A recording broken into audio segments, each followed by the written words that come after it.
All right, listen up, you beautiful degenerates and history buffs alike. Welcome to the wild ride that's Body Count's Cop Killer. Yeah, that song.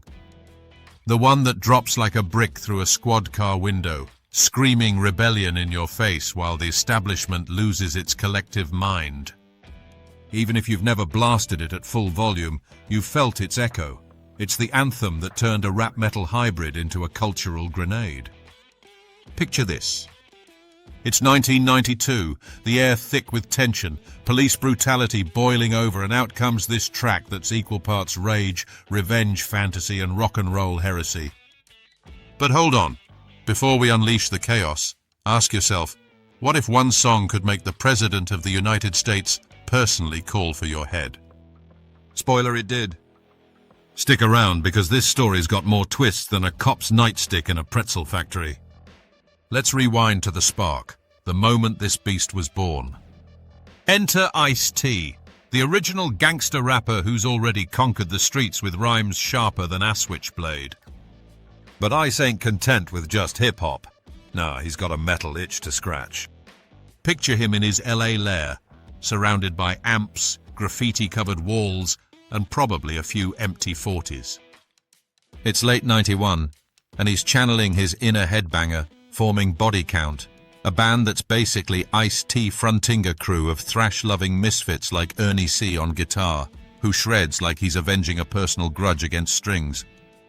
The inspiration? Ice hears Talking Head's Psycho Killer and thinks, what if we flip that script? Instead of some random nutjob, it's a guy pushed to the brink by badge-wearing bullies. Boom, Cop Killer starts taking shape. Ice writes it from the gut, first-person fury. I got my 12-gauge sword off. I'm about to dust some cops off. Visceral, right? You can almost smell the gunpowder and sweat. Feel the adrenaline pumping like you're the one dodging batons. But here's the trivia nugget most folks miss. The song's roots trace back to Ice's real-life beefs with the LAPD. This was pre-Rodney King video, but the beatings, the harassment, it was everyday reality in South Central. Ice later said it was a revenge fantasy, not a how-to manual. Like, imagine if Shakespeare wrote Hamlet but set it in a drive-by, pure catharsis. And get this obscure bit, the phrase cop killer itself. It echoes old-school slang from the 70s cop shows Ice grew up on, but he amps it up with punk energy, borrowing from Black Sabbath's doom riffs and NWA's no-holds-barred attitude. What if Ice-T had stuck to acting back then? We'd have no Fin Tutuola on SVU, but more importantly, no blueprint for rap metal crossovers. Ha, imagine Korn covering nursery rhymes instead, talk about a new metal nightmare. As the lyrics solidify, Ice layers in that killer hook, pun absolutely intended, repeating cop killer, like a chant from hell's mosh pit. The band's jamming in a dingy studio, smoke haze thick enough to choke a rookie, and they're laughing their asses off at how raw it feels. Ernie C rips that guitar solo that's straight fire like a chainsaw through butter. But here's a fun aside. Ice-T, the guy who rhymes about dusting cops, is also the same dude who voiced a cartoon rhino in Tank Girl years later. Talk about range, from revolutionary to rhinoceros. If that ain't the American dream, I don't know what is.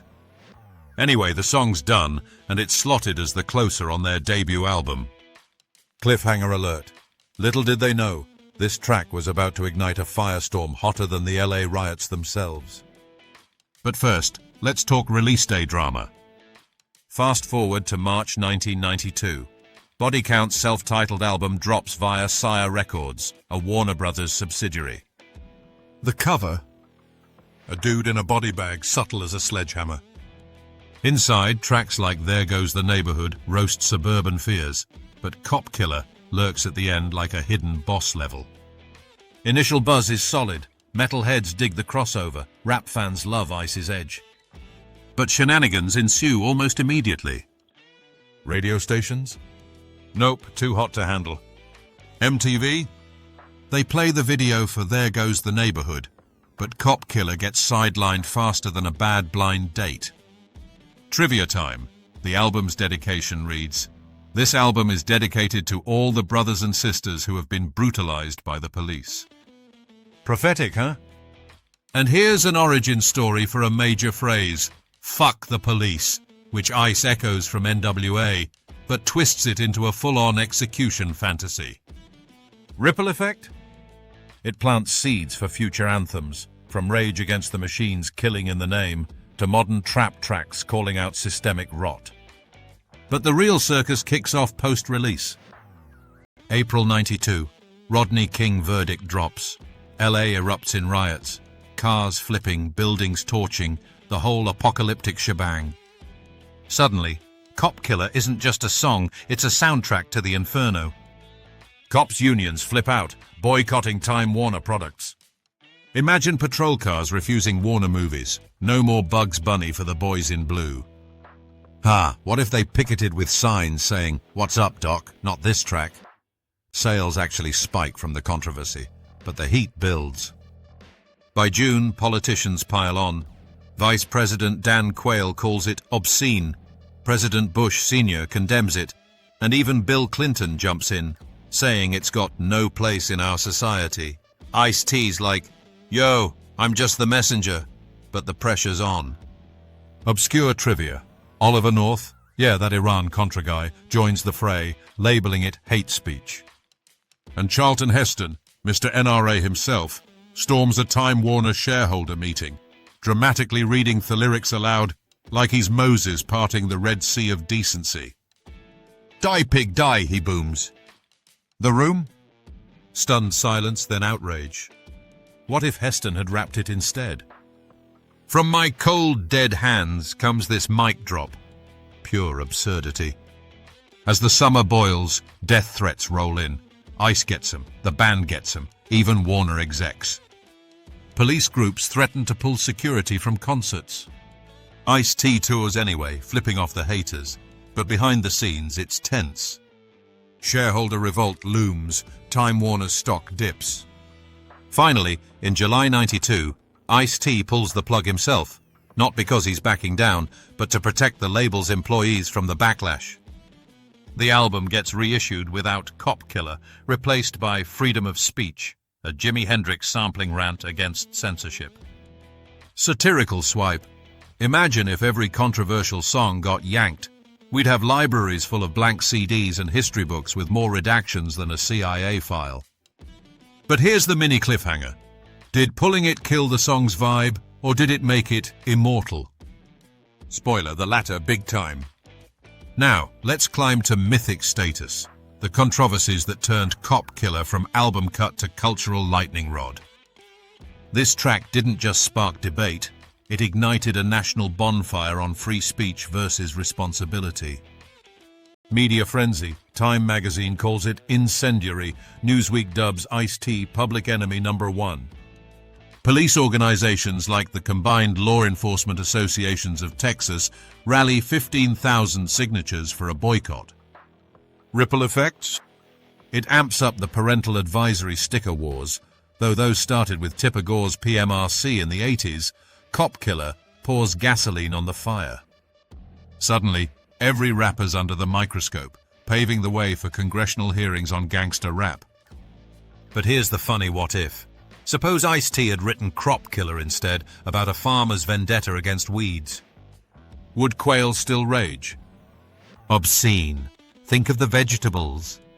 Nah, but it highlights the hypocrisy. Songs about killing lovers or wars get a pass, but touch cops? Armageddon. Culturally, it bridges worlds. Metal fans headbang to the riffs, hip-hop heads nod to the message. Obscure trivia. The song's dedicated to Rodney K. line. Added post-verdict, but the track was written before. Meaning behind phrases like "dust some cops off"? Street slang for offing someone, but Ice frames it as self-defense fantasy, echoing Black Panther rhetoric from the 60s. Impact. It spotlights police brutality pre-Black Lives Matter, influencing activists and artists alike. Satirical aside, as your cheeky tour guide, I gotta say, if AI ever goes rogue, we'll drop a track called Prompt Killer. Delete bad inputs, one byte at a time. But back to reality. The controversy costs Ice his Warner deal eventually, but boosts Body Count's cred. They tour Europe, where crowds eat it up. No boycotts, just mosh pits. What if America had chilled? We'd have fewer think pieces and more unfiltered art. Instead, it sets a precedent. Rock the boat, and the suits capsize it. Sliding into legacy and lasting weirdness, 3 decades later, Cop Killer still packs a punch, weirder and more relevant than ever.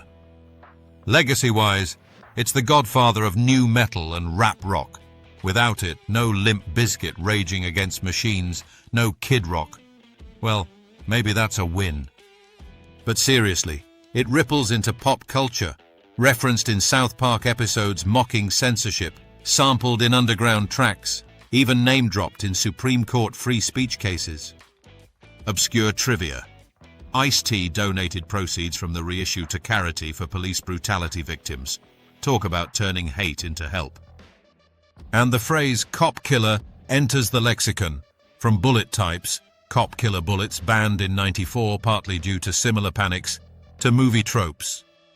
Weirdness abounds. In 2017, Body Count drops No Lives Matter, echoing the original's bite amid new protests. Ice-T's now a TV cop icon, irony thicker than his chain. What if he busted himself on SVU for lyrical crimes? Freeze, Ice. You're under arrest for being too real. Hilarious. Cultural ripple. It fuels debates on art's role in society. Does it reflect violence or incite it? Post-George Floyd, the song streamed more, with fans noting its prescience. Satirical jab, politicians who bashed it back then? Many retired to cushy lobbies while cops still face scrutiny. If only we had a Hypocrite Killer sequel. And here's a pun to chew on. Cop Killer didn't just ice the charts. It froze the establishment in fear. Lasting weirdness? Bootleg copies fetch collector prices, and conspiracy nuts claim it predicted 9/11 or some nonsense. Nah, it's just timeless rage wrapped in riffs. All right, wrapping this up before the feds knock. Body Count's Cop Killer isn't just a song. It's a mirror to America's underbelly, funny in its fury, profound in its provocation. Ice-T and crew. Geniuses who made us laugh, rage, and think. If this tale got your blood pumping, smash that like button, subscribe for more rock rebellions, and drop a comment. What's your wildest what if for this track? Share it and maybe we'll riff on it next. Until then, stay vigilant, stay irreverent, and remember, in the words of Ice, fuck the police, coming straight from the underground. Peace out, or should I say peace out. Bang!